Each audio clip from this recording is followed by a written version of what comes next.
Hello, everyone, and welcome to the first episode of Season 3 of the Now What Show. I'm your host, Amber Christian. Today, it is my pleasure to welcome Connor Riva to the show. Connor, can you please introduce ourselves to your audience? Hi, everyone. I am Connor. I am the artist and founder of Studio Riva, which is what I call my business. And yeah, I'm excited to be here. Thank you for having me, Amber. Mhm. Now, one of the things that's really cool about Connor's business is he has a little bit of a unique background. And so we're going to talk about that some today. So, Connor, can you tell us about what were you doing before you got into the art world? Yeah. So before I started in art, I was a software engineer for about 6 or 7 years Mhm. before the stars aligned for me to take this leap and try to do art full time. Mhm. So let's back up a little bit though. So to go from working in tech to then becoming an artist, I think there might be a little bit more to the story. So, how did art and how has art played a role in your life? So, now let's go back to where did it start and how did it kind of evolve for you? For sure. Yeah, art has kind of been part of my life for as long as I can remember. Just doing, drawing in sketchbooks as a kid, doing short summer art club things. But as I went through school and through college and all that, I kind of had to put art on the back burner because my family had a lot of financial struggles, and the 2008 financial crisis really affected my family all the way up to where my family had to declare bankruptcy back in 2012, which was when I was applying for colleges.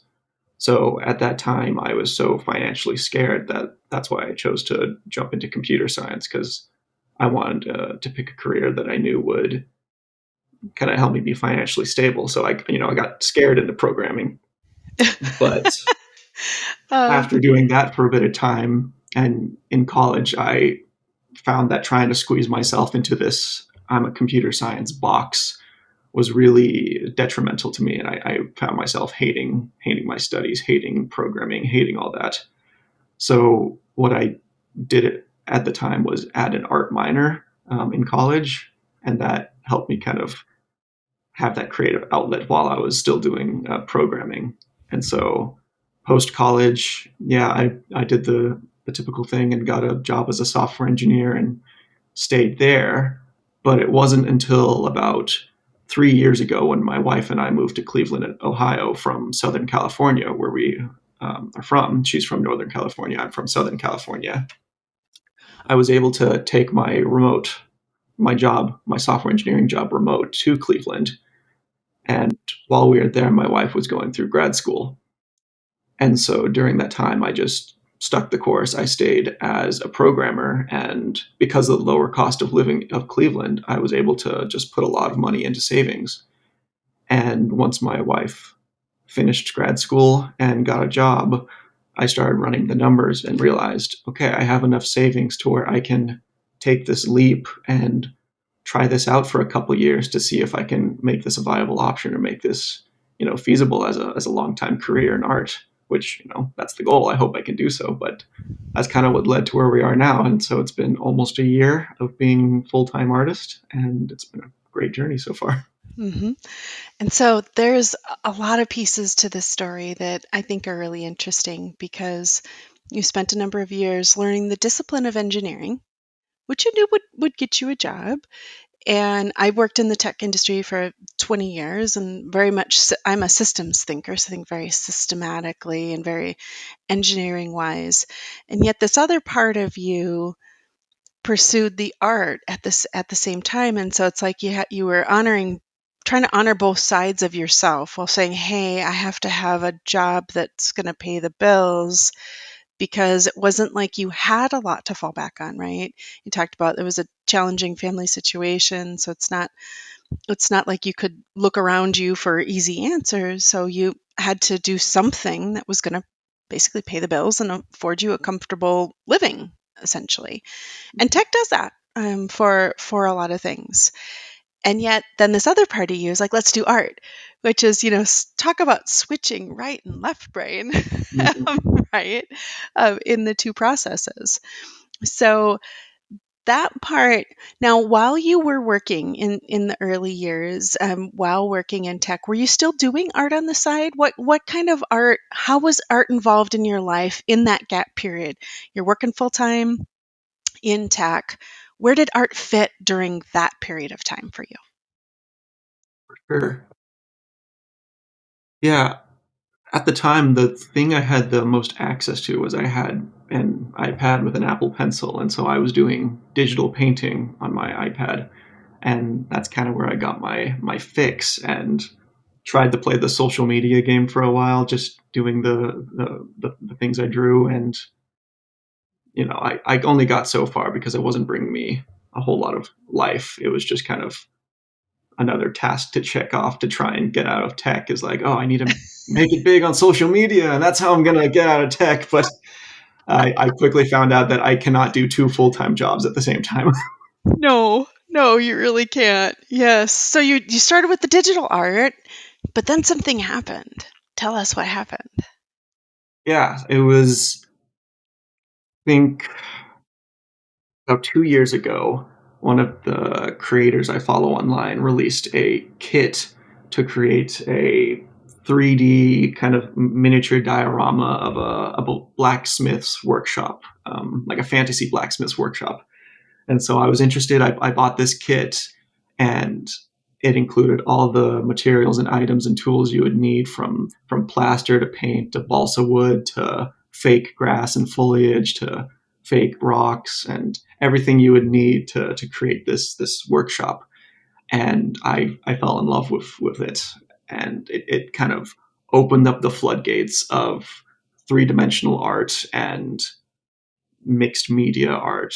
And from there, I've just been letting the creativity flow. And it's, yeah, I've learned a lot about what type of art I enjoy doing in this three-dimensional field. And yeah, I'm excited for where it's going to lead from here on out as well.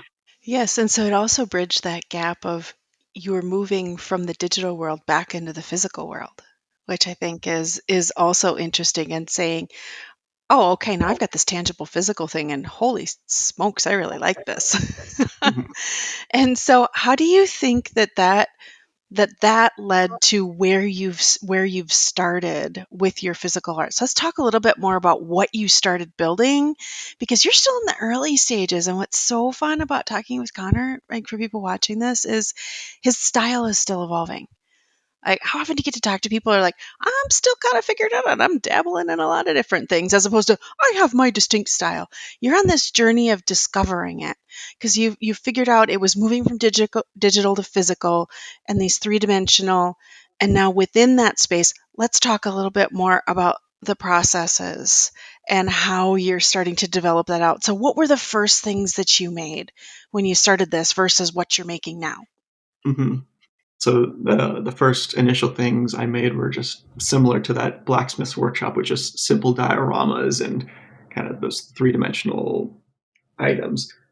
But from there, I started thinking like, oh, what if I added lights to this? What if I added movement to this? What if I was just letting the creativity flow where it wanted to flow? And it kind of led me on this journey to what I create now as functional art. Um, so I make night lights, I make lamps, I make pieces of furniture, I make like cribbage boards and other game boards. Um, and yeah, so just letting the creativity flow and just thinking, what more can I add to this? And once I realized just how much I enjoyed creating an object that is, can be interacted with, can be used in daily life, it is just that's where I've kind of really felt like this is what I want to make as art. Like this is my niche, and so now I make functional art in whatever form that may look like. hmm And so, functional art. It's a little different than something that hangs on the wall. And it's something that actually can be used in someone's day to day life. So let's talk a little more now about if you're making functional art, you also have to have a certain level of design skill. So, how do you think engineering comes into play? Because you went through all that structured thinking for engineering for a reason. Talk a little bit more about how the engineering now has come back into it with your art. So, can you speak a little bit more to how that all fits together in your processes? Of course. So now when I create a piece of art, I'm thinking about the user experience. How will the user interact with my art and use it in their daily life? Like, how are they going to turn on and off the lamp? How are they going to, use this nightlight? Stuff like that. And so, user experience, I'm thinking about durability of materials. So I'm thinking about based on the structure of what I'm building, like what material will be best used to bring an idea to life, whether that's through woodworking, through plaster, sculpture, through clay, through wiring. It could be any number of things. So I'm thinking about the structural integrity of the piece of art. And I forget what the third thing I was about to say was. I'm just yeah. Those are the main things of like thinking about like the engineering process of it, but yeah, other than that, I just let the ideas come as they come, and then the engineering is how am I going to bring that to life in the best way possible. Hmm. And so it's a really nice way to merge left brain, right brain, right? And be able to kind of honor both sides of you because you've got the two different sides and the two different outlets. And so it's a really cool way that they can work together to create something that's aesthetically pleasing for someone to be able to use, as part of their environment. Um, so tell us about so you started to create some of these first pieces, and since your style is developing, how are you approaching selling things at the beginning? Also knowing that your style is still evolving. Can you speak a little bit more to what that's been like? Yeah, so I have my online shop, which is the one place where I primarily put my things. It's kind of like I'm throwing everything at the wall and seeing what sticks. I have a YouTube channel that I'm making YouTube videos for. I have my Instagram account. I'm posting on threads. I have my first art market at the end of this month that I'm going to be selling at. So we'll see how that goes. So I'm just kind of trying out all these different avenues to see what works best for me, where I can get an audience, where I can find a market and start honing in on who wants to buy my pieces and better understand what they want and where they want to buy it from. Hmm. Yeah. So it's the million-dollar question: Who buys functional art? It's the interesting question, and an interesting thing that I share with a lot of artisans that Connor and I talked about before we hit the record button is about for artists. There's a lot to be said about some artists will say, "Well, I just want to make things." I was like, uh, you need things that you need to have the happy medium between what people want to buy and what you want to make. And so it's like that circular overlap in figuring out, okay, well, I found these things that I really enjoy making that I'm working on which niches would actually buy them. And then is that enough of a niche that that's what I want to focus on? So it's a very early and an interesting exploration time. Do you find, is it hard to be patient with yourself in the process or not really? Talk a little bit about that side of it. Because, as an engineer, we can sort of be like, "Dit, dit, dit, dit, dit." How has that been for you? How have you kind of balanced that part of you that probably just wants to know with that curious part of you? How's that balance working? I think the main, I guess, statistic I'm using it right now is like how much have I made this month, and that's a sign of like success or not success. And so sometimes I can get a little bit impatient with myself of thinking, oh, I'm not making enough, I'm not doing enough, I'm not selling enough, and it it comes back to I just need to remind myself this is my first year. I'm still figuring all of this out. I have the savings to last another year or two to where I can explore more and figure this out. And so I just need to allow myself that grace to explore and not feel so stressed and inundated by the financials of it all. Hmm. And that goes back to that you prepared, right? Before you decided to even embrace the journey, you got yourself ready for it before ever getting started. And so I think creating that financial cushion to give yourself some space and room to breathe is super important and is something that a lot of people, for a variety of for a variety of reasons, don't do that. And so I think that's giving you a little space to be able to figure out and iterate as you narrow in on your target market. So this has been a really interesting discussion. I love it when I get to talk with tech folks about how this journey is iterating and evolving because I think everybody has their own unique story. So now if people want to find out more about Connor, how do they find you on the socials? Where's your website? How do they learn more about you and learn more about your functional art? For sure.